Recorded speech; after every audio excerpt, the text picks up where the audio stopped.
Hey, guess what's happening on this week's episode of the Beating Diabetes Lifestyle Podcast with your friend and host, Oscar Camejo.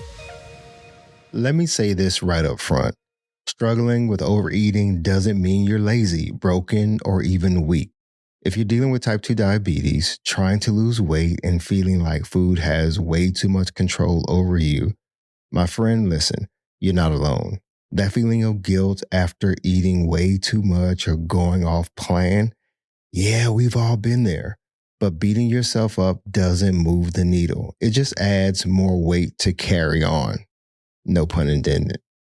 In this episode, we're going to get real about what overeating actually looks like, especially for those of us trying to reverse type 2 diabetes and live healthier. And we'll talk through some clear, simple strategies to help you take back control, one choice at a time. If you've ever said to yourself, I'll start fresh on Monday, or why can't I stop overeating even when I'm full? This episode is for you. So we're going to talk about how to stop overeating without starting yet another diet. Stick with me today because we're not just going to talk about the struggle. We're going to walk through real solutions to help you build a healthier, more peaceful relationship with food without giving up the things that you actually love. So stick around to hear the rest of this episode. Let's go.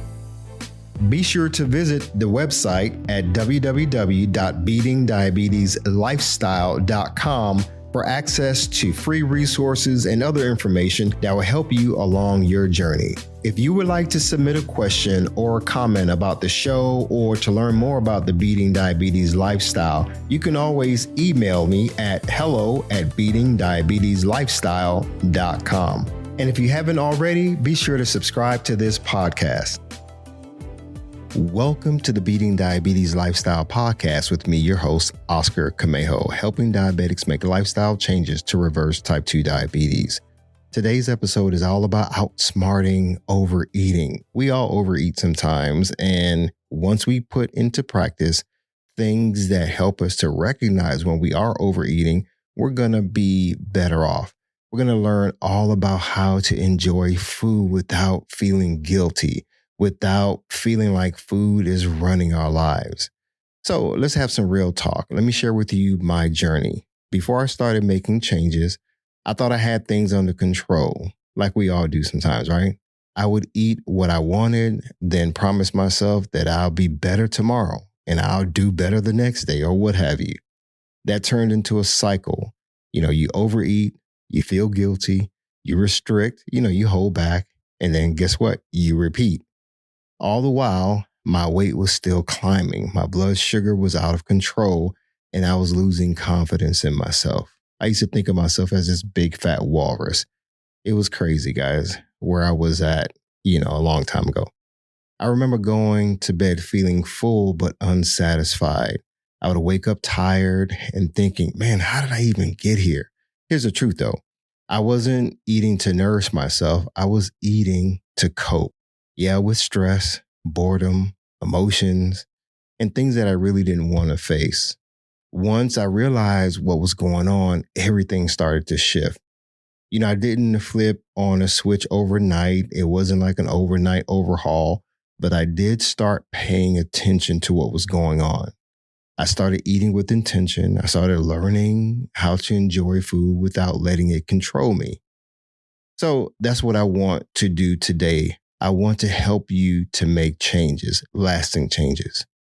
Let's talk about what overeating can really look like, because it's not always about binge eating and eating late at night or even overindulging in an entire pizza.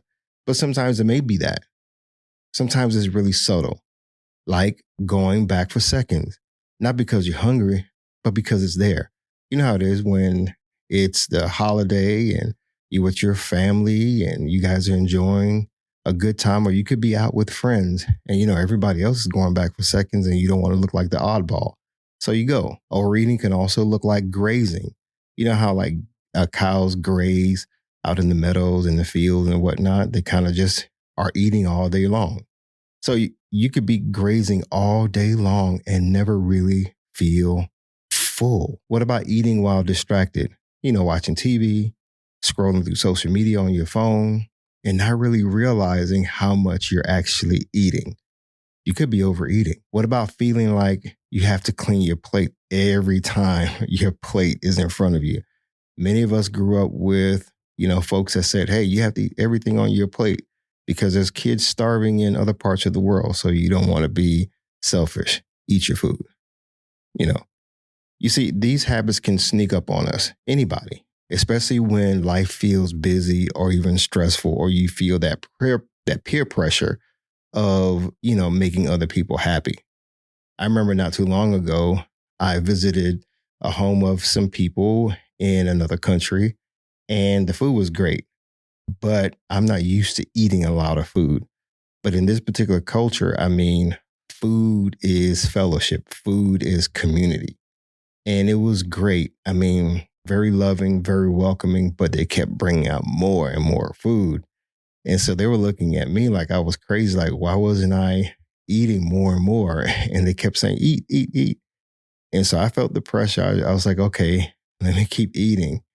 But man, my stomach was like, oh, you need to stop. We're not used to this. But in any case, what about you? If you're managing type 2 diabetes, or someone who is, it becomes a double challenge because the stakes are even higher. We have to recognize patterns of overeating before things become worse. Now, let me say this before I go on. It's so easy when we are in our struggles to look at other people who may be in a worse situation than us and kind of judge them. I want to hit on this because I think this is very important. I want you to hear me loud and clear. Sometimes we scroll through social media or watch shows like My 600-Pound Life, and we say things like, well, at least I'm not that bad. I'm not that big. Man, how could that person be eating so much food? Or maybe we compare ourselves to someone else who's heavier than us, and we think, well, I still have control. I don't know about them. I don't eat like that. We go to the gym or we go to the grocery store and we look at our shopping cart versus somebody else's, and that other person may be piling a whole bunch of junk food. And we're looking at ourselves like, wow, okay, at least my cart doesn't look like that. My basket doesn't look like that. But let's be real, folks. That kind of thinking can be a trap. It's a way of justifying where we are so we don't have to confront the challenges that we're facing and the challenges and changes that we need to make. I've done that myself. That comparison mindset, folks, isn't helping anyone. And it can even get us stuck and off track. Just because you're not at your heaviest doesn't mean you're healthy. Let's be honest. And just because someone else is struggling more visibly doesn't mean their story matters less. So we need to show grace, not only to ourselves, but to other people. We may think that we're off the hook and we don't have to make certain certain changes. But you know what? We can all make better choices. So instead of judging, let's reflect. Ask yourself, am I being honest about where I'm at today? Am I avoiding change by pointing at someone else's struggle? We're all at different journeys, folks. And the only person you need to compare yourself to is, guess who? The person in the mirror. But also, you don't want to compare yourself to the person you see on social media who may be better than you. Don't look at somebody else's journey and think less of yourself or even more of yourself. The person that you want to confront and compare yourself to actually is a version of you from yesterday. So let that guide your growth journey. Okay? Let's not judge. Let's reflect. Let's be an encouragement to other people who may be less fortunate, who may be struggling and going through a tough time. I want to share with you 10 signs you might be overeating without even realizing it. Or maybe it could be a loved one. You may have kids who are overeating. And as some parents who are listening, you may be at a crossroads like, I want my kid to eat healthy. I want my children to lose weight, but it's a struggle. You may have friends and loved ones who are constantly overeating. You may be overeating. You all may be overeating when you go out. But here's some things I want you to pay attention to. These are 10 signs that you might be overlooking or that person may be overlooking, your kids, your loved ones, your spouse, whomever. Now, you often eat past the point of fullness. That's self-explanatory. You snack even when you're not hungry. You eat quickly and don't remember tasting the food. Here's another one. You use food as a reward or a punishment. Like, hey, I did good today on this particular project or whatever. So you go out and get some ice cream to quote unquote reward yourself, but you don't need that ice cream. Or you go get some chocolate chip cookies or your favorite dessert because you're trying to reward yourself. Or on the flip side, you feel really bad about where you are and you're like, man, I just stepped on the scale this morning and I'm 20 pounds overweight, or I've only lost 1 pound. Man, this sucks and I'm not doing great. So you punish yourself and you just say, man, forget it. I'm just going to go eat whatever I want. You don't want to do that. Here's something else. Here's another sign. You eat when you feel emotional, not just when you're hungry. Dealing with emotions, dealing with relationship issues, or what have you, things happening at work, and you're just emotional and reason goes out the door. You're not hungry. You just want to go and eat. Here's another thing. You hide food or you even eat in secret. I know people who hide snacks and food and they don't want people to see them eating certain things, Here's another thing. You feel guilty or regretful after eating certain meals. Your weight keeps going up and down. That's another sign. Another sign is you avoid social settings because of the food that's going to be served there. And you don't want people to see you eating. You don't want people to see that you're overweight and your clothes don't fit or whatnot. And you just feel like everybody's kind of just judging you. Here's another thing. You feel like food has the upper hand in your life. Does any of this sound familiar? Well, folks, if it does, don't beat yourself up. Just take note, because you see, awareness is the starting point. Now, let's talk about understanding your relationship with food. Here's the thing. Food isn't just about fuel and fueling up. It's wrapped up in memories, culture, comfort, and connection. One thing that I love when it comes to food is the memories that I have of my dad. My dad passed away day after Father's Day to 2018. He was 88 at the time. And I remember growing up, my dad never ate leftovers from what I remember. It's like he cooked all the time. But the preparation part of eating was very intriguing. We would go to the grocery store walking, we would walk to the grocery store and he would often have to stop at a friend's house just to say hello. We would talk a few minutes, then go to the next house. Then before you know it, we're at the grocery store or the local market. My dad knew the butcher. He knew the grocer at one place. Then if he needed seafood, he knew we would go to the fresh seafood place and he knew the person there. And then we would come back home with all this stuff, fruits and vegetables and steak or fish or whatever it was for that meal. And just to see my dad just prepare food, it was something, man, just the connection that I have with food. And I guess that's why I go to the grocery store almost every day today. Yeah, I know I can stock up on certain things at once, like many people do, but I like going to the store almost every day because it reminds me of my dad. And so whether I'm picking up bananas or meat or I don't know what, it could be anything. It just brings me comfort. So you get what I'm saying. Food is not just about fuel. We have memories, right? You probably have your own stories, holiday stories. When your grandmother used to make her famous, I don't know, pies or favorite dish around the holidays, or, your uncles or whomever or dad used to grill on 4th of July or something like that. Food can be enjoyed and should be enjoyed. It's about our culture and how we eat. It's about our connections with people. So we don't have to starve ourselves just to lose weight. That's unhealthy. But here's the thing. When your emotional connection to food starts running the show and controlling your life, folks, it's time to take a step back and ask some deeper questions. Like, do I eat to distract myself from stress and sadness? Do I feel ashamed after eating certain foods and meals?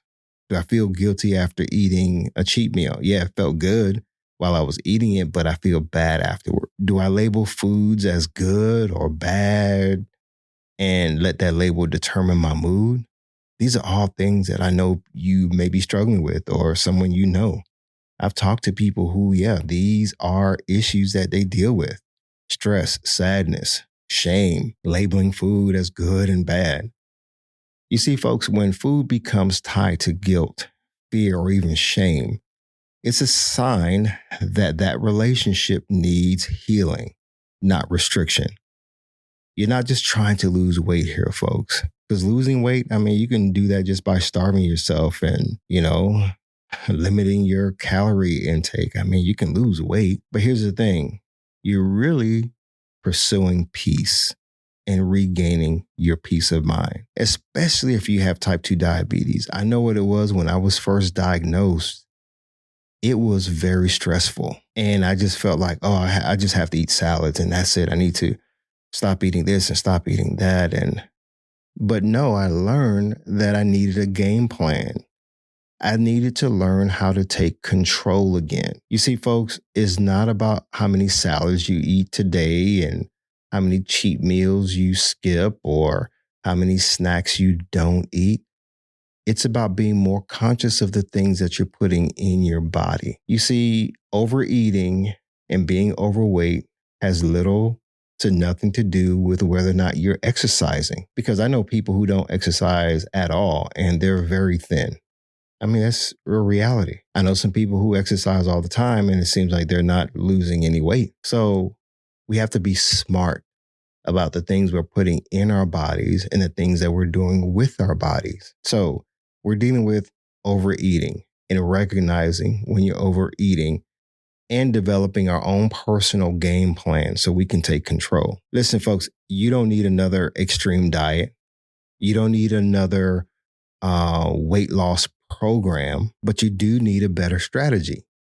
I'm pretty sure a lot of you have lost weight and maybe you regained it. So you know what to do.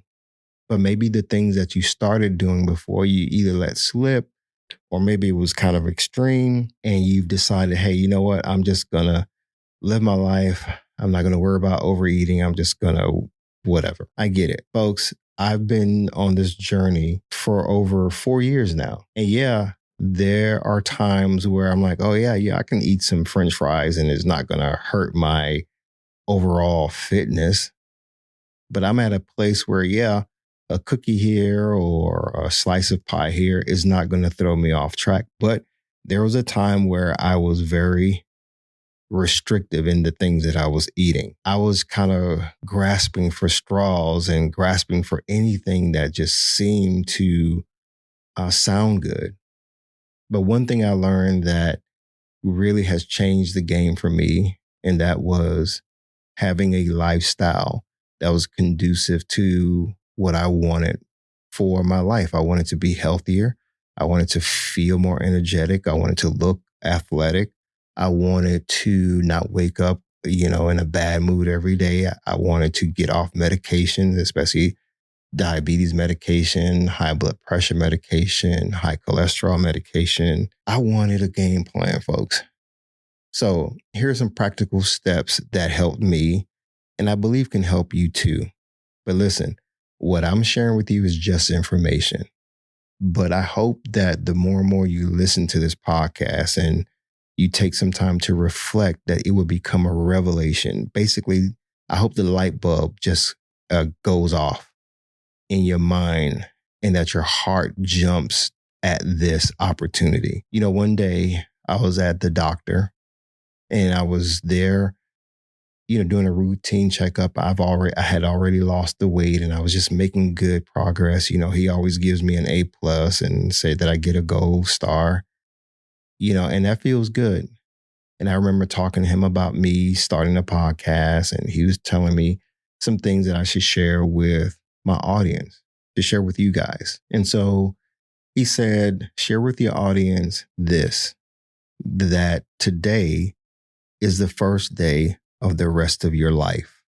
What are you going to do with it? So yes, I'm saying that to you today with this game plan that I'm going to share with you, and with this reflection about recognizing if you're overeating and overindulging.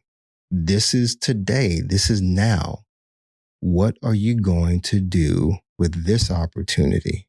Because today is the first day of the rest of your life.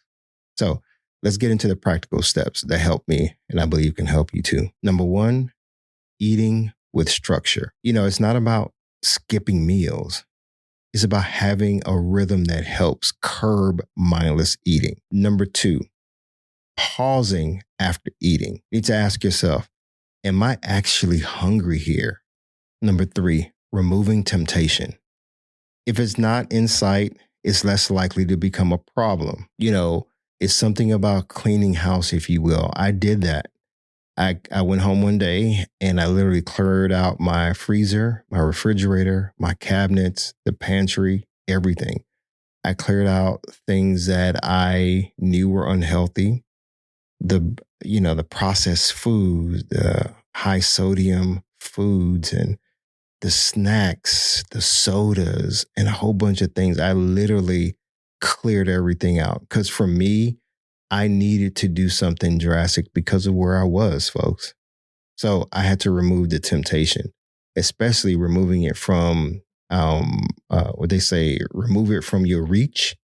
So I knew at home I was having an issue with just getting up in the middle of the night and making a peanut butter and jelly sandwich, or eating chips and eating chips with all these dips that were high in sodium. It was all kind of things that I had in my refrigerator in my house, guys. I just went ham, if you will, threw everything in the trash. I didn't care how much I spent on it, and I threw that stuff away. I had enough. That was my light bulb moment. That was my light bulb situation. I removed the temptation because I needed to get it out of sight, out of mind, so I wouldn't continue having a problem. Okay, now, number 4, don't aim for perfection, because perfection only leads to guilt. Aim for progress. I often say it, choose progress over perfection. Number 5, find non-food ways to cope with what you may be dealing with. If you're stressed out, go for a walk, start journaling. Prayer works, of course. Deep breathing exercises really helps to just relax you. These do work. Trust me, folks. Number 6, you have to remain educated. Read books, listen to podcasts, learn what works for your body and what doesn't. Constantly fuel yourself with knowledge. Arm yourself with knowledge, folks. That's going to take you a long way. Number 7, build a support system. You're not meant to do this alone, folks. Listen, when I first started my journey, I had to go at it alone. I wish I didn't. I just didn't know how to vocalize what I needed with the person that I was with at the time. And that person didn't know how to show up for me when I needed them the most. So I didn't have a support system. So I'm sharing with you that when I did eventually have a support system, once I did begin educating myself on what a support system looks like, I became a better person. I had more motivation. I had more encouragement to keep moving forward. And number 8, last but not least, seek help if needed, professional help. There's no shame in talking to a professional. There's no shame in talking to a nutritionist. There's no shame in talking to a therapist. Listen, folks, small shifts can lead to big changes. One mindful meal at a time is all it takes, folks. Being more conscious of what you're putting in your body and being more conscious of what you're doing with your body in terms of exercise. Listen, we all go through times where we overindulge, but that indulgence does not have to be a marker of how we live. We want to change our lifestyle, folks. That's why I often say and remind folks that my goal is to help diabetics make lifestyle changes to reverse type 2 diabetes. Matter of fact, my goal is to help even non-diabetics, people who really want to live a healthier lifestyle. So folks, if today's topic really hits home, I want you to check out some of my past episodes as well. I've talked about how to kick sugar cravings without going crazy. I deal with stress. I've also talked about stress without turning to food. I have an episode or two on reading food labels without getting overwhelmed. Folks, I have an entire library of nearly 130 episodes. Just pick something. If you want to binge, you can binge on my podcast while you're working out, while you're preparing your foods, while you're driving, while you're at work, and you just want some encouragement. Put down the social media, folks, and feed your mind, as you're learning how to better feed your body.